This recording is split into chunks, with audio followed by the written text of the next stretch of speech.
So நம்ம ஸ்கூலில் படிச்சுட்டு இருக்கும்பொழுது ரொம்ப ப்ரில்லியண்ட்டாக ரொம்ப நல்லா படிக்கிற ஸ்டூடெண்ட்டாக இருக்கும். அண்ட் கிளாஸ்லேயே டாப்பர் இல்லை ஸ்கூல்லேயே டாப்பர் அப்படின்னு சொல்லிட்டு பேர்லாம் வாங்கியிருப்போம். பட் அப்படியே காலேஜுக்கு வந்தீங்க ஆவரேஜ் ஸ்டூடெண்ட்டா இல்லை பிலோ ஆவரேஜா இல்லை சம்டைம்ஸ் அரியர் வச்சுட்டு ரொம்ப கஷ்டப்பட்டுட்டு இருப்போம்.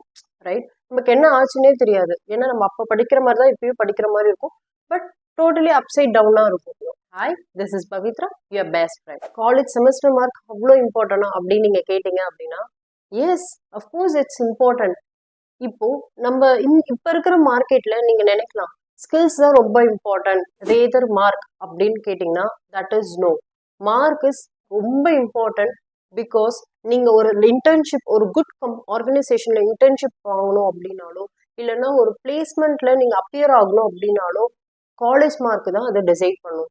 அண்ட் நீங்கள் இன்கேஸ் ஆன் கேம்பஸ்ல நீங்கள் அப்பியர் ஆகிறதுக்கே காலேஜ் மார்க் இம்பார்ட்டண்ட்டாக இருக்கு. இன்கேஸ் நீங்கள் காலேஜ் டாப்பராகவும் இல்லைன்னா வந்து அந்த ஒரு 8-9 சிஜிபிஏக்கு மேலெல்லாம் எடுத்தீங்க அப்படின்னா சம்டைம்ஸ் டைரக்ட் இன்டர்வியூக்கு கூட உங்களுக்கு ஆப்பர்ச்சுனிட்டி கிடைக்கும். டைரக்ட் இன்டர்வியூ அப்படின்னா உங்களுக்கு நிறைய இன்டர்வியூ லெவல்ஸை வந்து ஸ்கிப் பண்ணிடுவாங்க. மீனிங் ஆப்டிடியூட், குரூப் டிஸ்கஷன், இது எல்லாத்தையுமே வந்து ஸ்கிப் பண்ணிட்டு உங்களை டைரக்டா வந்து ஹெச்ஆர் இன்டர்வியூ அட்டன் பண்ண சொல்லுவாங்க. நம்ம பண்ற பிக்கெஸ்ட் மிஸ்டேக் என்ன தெரியுமா? Lack of planning. So Vadivel sir சொன்ன மாதிரி தான் எந்த ஒரு விஷயத்தையுமே பிளான் பண்ணணும். ஸோ நம்ம காலேஜ் எக்ஸாமுக்கும் அந்த காலேஜ் செமஸ்டர் எக்ஸாமினேஷனுக்கும் நம்ம பிளான் பண்ணி தான் ஆகணும். இப்போ நம்ம காலேஜ் செமஸ்டர்ஸ்லாம் அந்த மிட் செமஸ்டர் எண்ட் செமஸ்டர்லாம் ரொம்ப ஷார்ட் டைமாக இருக்கும். அது ஒரு 4 மந்த்ஸ் 5 மந்த்லேயே செமஸ்டர் எக்ஸாம் வந்துடும். ஸோ அதுக்கு நம்ம 6 சப்ஜெக்ட்ஸ் படிக்கணும், அப்புறம் 3 ப்ராக்டிகல்ஸ் ப்ரிப்பேர் ஆகணும். இது எல்லாமே ஒரு ஸ்டூடெண்ட் பாயிண்ட் ஆஃப் வியூவில் ரொம்ப ஸ்ட்ரெஸ்ஃபுல்லாகவும் டென்ஷனாகவும் தான் இருக்கும். ஸோ நீங்கள் கொஞ்சம் டைம் எடுத்து உங்கள் பிளானிங், நீங்கள் என்ன பிளான் பண்ணணும், எப்படி வந்து படிக்கணும், எப்படி நம்ம ப்ரிப்பேர் ஆகணும் அப்படின்னு சொல்லிட்டு நீங்கள் பிளான் பண்ணீங்க அப்படின்னா இந்த ஸ்ட்ரெஸ் அண்ட் டென்ஷன் வந்து கொஞ்சம் உங்களுக்கு குறையும். ஸோ எப்படி பிளான் பண்ணுறது அப்படின்னு கேட்டால், ஃபர்ஸ்ட் இந்த 3 திங்ஸை உங்களுக்கு தெரியணும். ஃபர்ஸ்ட், வாட் டு ஸ்டடி, நீங்கள் என்ன படிக்க போறீங்க, மீனிங் உங்கள் சிலபஸ் என்னென்ன டாபிக்ஸ்லாம் கவர் பண்ணணும் அது எல்லாமே உங்களுக்கு தெரியணும். And second thing, where to study, எதில் படிக்கணும், லைக் புக்ஸ் ஆர் வீடியோஸ் இல்லை யூடியூப் இல்லை பிடிஎஃப் இல்லை நோட்ஸ், என்ன படிக்க போறீங்க, எதில் படிக்க போறீங்கன்றது தெரிஞ்சு வச்சுக்கோங்க. அண்ட் வென் டு ஸ்டடி, எங்கே எப்போ படிக்க போறீங்க அப்படின்றதையும் தெரிஞ்சு வச்சுக்கோங்க. ஸோ என்னோட ப்ரிப்பரேஷன்ல நான் ப்ரிப்பேர் பண்றேன் ஒரு எக்ஸாமினேஷனுக்கு அப்படின்னா என்னோட பிளானிங் ஸ்ட்ராட்டஜி எப்படி இருக்கும், நான் எப்படி ப்ரிப்பேர் பண்ணுவேன் அப்படின்னா, ஃபர்ஸ்ட் நான் கிளாஸ் நோட்ஸ் தான் எடுத்துப்பேன். ஸோ எல்லா கிளாஸையுமே நான் ரெகுலராக அட்டென்ட் பண்ணுவேன். ஸோ கொஞ்சம் கான்சென்ட்ரேட்டடோட எல்லாத்தையும் நோட் பண்ணி வச்சுப்பேன். ஸோ டீச்சர்ஸ் கன்ஃபார்மாக எல்லா கான்செப்ட்ஸுமே சீக்வென்ஷியல் மேனரில் எல்லாத்தையுமே சிலபஸில் கவர் பண்ணணும்னு நினைப்பாங்க. ரைட், ஸோ நம்ம நோட்ஸ்லேயே என்னென்ன டாபிக்ஸ் கவர் பண்ணணும் அப்படின்ட்டு எல்லாமே இருக்கும். ஸோ டாபிக்ஸ் அந்த டாபிக்ஸ்லாம் எடுத்துப்பேன் அண்ட் சிலபஸையும் எடுத்துப்பேன். இப்போ எனக்கு என்ன படிக்கணும், என்னென்ன டாபிக் கவர் பண்ணணும்னு எனக்கு ஒரு கிளியர் ஐடியா இருக்கும்.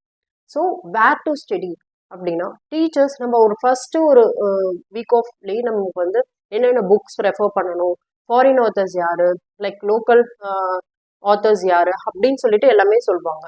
ஸோ அதில் நம்ம பெஸ்ட்டு புக்ஸுமே அவங்க சஜஸ்ட் பண்ணுவாங்க. இல்லைன்னா நம்ம சீனியர்ஸ் கிட்ட கேட்டு கூட என்னென்ன புக் படிக்கலாம் அப்படின்னு பார்க்கலாம்.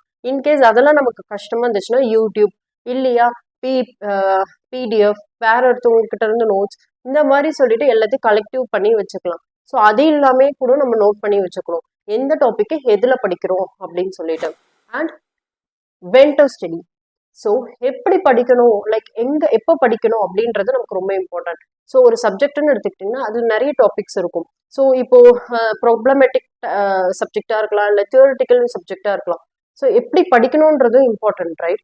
ஸோ நம்ம குரூப் ஸ்டடி பண்ண போகிறோமா, இல்லை சோலோவாக படிக்க போகிறோமா, இல்லை வீடியோ பார்க்க போகிறோமா, இல்லைன்னா நம்ம நோட்ஸ்லாம் படிக்க போகிறோமா, கத்தி படிக்க போகிறோமா, இல்லை சைலண்டாக படித்தாலே போதுமா, இது எல்லாமே நமக்கு தெரியணும். ஸோ இதெல்லாமே நமக்கு தெரிஞ்சது. இப்போ ஒரு எனக்குலாம் தியோரிட்டிக்கல் பேப்பர் அப்படின்னா என்னோட ஃப்ரெண்டு எனக்கு சொல்லி கொடுத்தாங்கன்னா அதுவே எனக்கு பெஸ்ட்டாக ஃபீல் ஆகும். ஸோ அவங்க ஒன்று படிப்பாங்க, அந்த குரூப் ஸ்டடியில் அவங்க ஒரு கொஸ்டின் படிப்பாங்க, நான் ஒரு கொஸ்டின் படிப்பேன். ஸோ தட் நாங்கள் நாலேஜ் ட்ரான்ஸ்ஃபர் பண்ணிக்கலாம். ஸோ இந்த மாதிரி ஸ்ட்ராட்டஜியுமே ஒர்க் அவுட் ஆகும். ஸோ அது உங்களுக்கு என்ன ஒர்க் ஆகுது அப்படின்னு பார்த்துட்டு அது எல்லாத்தையுமே நீங்கள் ஒரு பென் அண்ட் பேப்பரில் எழுதி வச்சுக்கோங்க. ஸோ அதெல்லாம் எழுதி வச்சுக்கிட்டீங்கன்னா உங்களுக்கு மோஸ்ட் ஆஃப் த பேர்டன் வந்து ரொம்ப கம்மியாயிடும். ஏன்னா நீங்கள் உங்களுக்கு என்ன படிக்கணும்னு தெரியும், எப்போ படிக்கணும்னு தெரியும், எப்படி படிக்கணும்னு தெரியும். ஸோ உங்களுக்கு மோஸ்ட் ஆஃப் த பேர்டன் கம்மியாயிடும். ஸோ உங்களோட நிறைய டைமை நீங்க ஸ்கில்ஸ்ல ப்ரிப்பேர் பண்றதுக்கு யூஸ் பண்ணலாம். செகண்ட் மோஸ்ட் மிஸ்டேக் என்ன அப்படின்னா leaving the sheet blank. So சில சப்ஜெக்ட்லாம் வந்து மாடலிங் சப்ஜெக்டாக இருக்கலாம், இல்லை சிமுலேஷன் சப்ஜெக்டாக இருக்கலாம். ஸோ அதில் எல்லா டாபிக்ஸுமே கவர் பண்ண மாட்டாங்க டீச்சர்ஸ் அஃப்கோர்ஸ். அண்ட் சம்டைம்ஸ் வந்து இந்த எண்ட் செமஸ்டர்னால ஷார்ட் டைம் இருக்கிறதுனால எக்ஸாம்ஸுக்கு தேவையான இம்பார்ட்டன்ட் கொஸ்டின்ஸ் மட்டும் இல்லை இம்பார்ட்டன்ட் டாபிக்ஸ் மட்டும் கவர் பண்ணியிருப்பாங்க. ஸோ எல்லாத்தையும் கவர் பண்ண முடியாது. ஸோ இந்த மாதிரி சில திங்ஸ்லாம் நடக்கும். அண்ட் மோர் ஆர்லெஸ் இப்போ நம்ம படிச்சுட்டு போயிருப்போம், ப்ராப்ளமேட்டிக் பேப்பர்னு இருக்கும், எல்லா ப்ராப்ளம்ஸும் பார்த்துட்டு போயிருப்போம், இல்லை எல்லா டெரிவேஷனும் பார்த்துட்டு போயிருப்போம். பட் எக்ஸாமில் வந்து பார்த்தீங்கன்னா ஃபுல்லாகவே தியரிட்டிக்கலாக கேட்டிருப்பாங்க. நம்ம படித்ததும் அங்கே வந்ததும் டோட்டலாக டிஃப்ரெண்ட்டாக இருக்கும். ஸோ இந்த மாதிரி டைம்லலாம் நம்ம ரொம்ப ஸ்ட்ரெஸ் ஆகிடுவோம். ஸோ என்ன இந்த எக்ஸாமை கிளியர் பண்ண முடியாது நம்மளே அசம்ஷன் பண்ணிட்டு சம்டைம்ஸ் வந்து ஃபுல் ஆன்சரையும் வந்து பிளாங்காக விட்டுட்டு இல்லைன்னா அன்ரிலவெண்ட் கண்டென்ட் அதில் கொடுத்துட்டு பேப்பரை கொடுத்துட்டு சப்மிட் பண்ணிட்டு போயிடுவோம். இந்த எக்ஸாம் வந்து ஜேஇ மெயின் இல்லை ஜேஇ அட்வான்ஸ் மாதிரிலாம் கிடையாது. நம்ம எழுதுகிற ஆன்சருக்கு வந்து நெகட்டிவ் மார்க்லாம் இருக்க போகிறது இல்லை. So put relevant content in. So ஒரு ரெவலண்ட் ஆன்சரை வந்து அவங்க கொடுங்க. அந்த கொஸ்டினுக்கு ஒரு சிமிலர் கைண்ட் ஆஃப் லைக் அவங்களுக்கு தெரிஞ்ச ஆன்சரை கொடுக்கறதுக்கு பாருங்க. ஸோ அஃப்கோர்ஸ் டீச்சர்ஸ் வந்து ஃபெயில் ஆகணும் அப்படின்ட்டுலாம் கரெக்ஷன் பண்ண மாட்டாங்க, ரைட்? ஸோ அட்லீஸ்ட் அவங்க கொடுக்க ஆன்சருக்கு ஒரு 1 or 2 மார்க் அது கொடுக்கறதுக்கு ட்ரை பண்ணுவாங்க. ஸோ அந்த மாதிரி டைம்ல ஒரு ஷீட்டே பிளாங்கா இருக்குன்னா அவங்களால கொடுக்க முடியாது, எங்க கொடுக்கணும் தெரியாது. அன்ரெவலண்ட் கண்டென்ட் நீங்க ப்ரொவைட் பண்ணீங்கனாலும் உங்களுக்கு எப்படி ஆன்சருக்கு வந்து லைக் மார்க் கொடுக்கணுன்றது தெரியாது. ஸோ உங்களுக்கு தெரிஞ்ச நீங்க படிச்ச ஒரு ப்ராப்ளமை கூட நீங்க எழுதிட்டு வரலாம். ஸோ அப்படி வர்றதுனால அட்லீஸ்ட் உங்களால பாஸ் அது ஆக முடியும், ரைட்? ஏதாவது ஒரு மார்க் வந்து உங்களுக்கு டீச்சர்ஸ் வந்து ப்ரொவைட் பண்ணலாம். ஸோ அதனால leaving the sheet blank is big no. Third mistake is not checking the previous year question. So எவ்வளோ டிஃபிகல்ட்டாக உங்களோட கொஸ்டின் பேப்பர் இருந்தாலும் அந்த கொஸ்டின் பேப்பர் எடுக்க போகிறவங்க யார் அப்படின்னா சீனியர் ப்ரொஃபஸர் இல்லை ஹெச்ஓடியாக தான் இருப்பாங்க. ஸோ அந்த சீனியர் ப்ரொஃபஸர் இல்லை ஹெச்ஓடியோட மேக்ஸிமம் டெண்டன்சி எப்படி இருக்கும் அப்படின்னா ரிப்பீட்டட் கொஸ்டின்ஸ் தான் இருக்கும். உங்களோட ப்ரீவியஸ் இயர் கொஸ்டின்ஸ் பேப்பர்ல இருந்து ரிப்பீட்டட் கொஸ்டின்ஸ் அதை ஒரு டிஃப்ரெண்ட் ஃபார்மேட்ல இல்லை டிஃப்ரெண்ட் இதில் தான் அவங்க கேட்பாங்க, ரைட்? ஸோ அவங்க எடுக்கிற சப்ஜெக்ட்ல இல்லை அவங்க சொல்ற நோட்ஸ் எல்லாத்தையுமே நோட் பண்ணி வச்சுக்கோங்க. அண்ட் அவங்க இம்பார்ட்டன்ட் டாபிக் அப்படின்னு அவங்க சொன்னாங்கன்னா எக்ஸ்ட்ரா ஃபோக்கஸ் வச்சு அதை படிங்க. Don't miss out to check the important topic in PYQ. Fourth mistake is not going through the class notes. So நீங்கள் ஈவன் யூடியூப் பார்க்கலாம் இல்லை புக்ஸ் படிக்கலாம், இதெல்லாமே படித்தாலும் உங்களோட கிளாஸ் ஒர்க் நோட்ஸை படிக்கல அப்படின்னா உங்களுக்கு என்ன படிக்கணுன்றதே அண்டர்ஸ்டாண்டிங் இருக்காது. கிளாஸ்ல எல்லா டாப்பிக்குமே சீக்வன்ஸாக உங்களுக்கு வந்து கவர் பண்ணுவாங்க. அண்ட் எல்லா டாப்பிக்குமே அட்லீஸ்ட் அவங்க கவர் பண்ணிடுவாங்க. ஸோ அப்பயே உங்களுக்கு தெரியும் எந்தெந்த டாபிக்லாம் இம்பார்ட்டன்ட், இதெல்லாம் இம்பார்ட்டன்ட் இல்லை, எதெல்லாம் ஷார்ட்ல கேட்பாங்க, இல்லை எதில் ஒரு லாங் ஃபார்ம்ல கேட்பாங்க அப்படின்ற எல்லா டீட்டெயில்ஸுமே உங்களுக்கு அங்கேருந்தே தெரியும். ஸோ உங்களோட கிளாஸ் ஒர்க் நோட்டை நீங்கள் எக்ஸாமுக்கு முன்னாடி கன்ஃபார்மாக கோத்ரூ பண்ணி ஆகும். மேக்ஸிமம் மார்க் எடுக்கிற மேக்ஸிமம் ஸ்டூடெண்ட்டோட மினிமம் எஃபர்ட் என்ன தெரியுமா? அவங்க கிளாஸ் ஒர்க்கை கோத்ரூ பண்ணுறது தான். ஸோ உங்களோட கிளாஸ் ஒர்க்கை கன்ஃபார்மாக வந்து நீங்கள் நோட் பண்ணுங்க. ஸோ உங்கள் கிளாஸ் நோட்ஸை கன்ஃபார்மாக கோத்ரூ பண்ணிட்டு எக்ஸாமுக்கு போங்க. நம்ம நெக்ஸ்ட் டாபிக் போகிறதுக்கு முன்னாடி எனக்கு 2 ஃபேவர் பண்ணிட்டு போயிடுங்க. One is like my video. So என்னோட வீடியோ உங்களுக்கு பிடிச்சிருந்துச்சு அப்படின்னா லைக் பண்ணிடுங்க. பிகாஸ் அது எனக்கு ரொம்ப மோட்டிவேஷன் ஆகும். அண்ட் இந்த ரிலேட்டட் கண்டென்ட் வந்து உங்களுக்கு பிடிச்சிருக்குன்னு எனக்கு தெரியும். And second one is subscribe my channel. So நான் coding related and college and exam related ஸ்டப்ஸ்லாம் வந்து ப்ரொவைட் பண்ணலான் இருக்கேன். ஸோ நான் வீடியோ போட்டோன்னே அது உங்களுக்கு பாப்அப்பில் வரும். If you are already subscribe, thank you so much.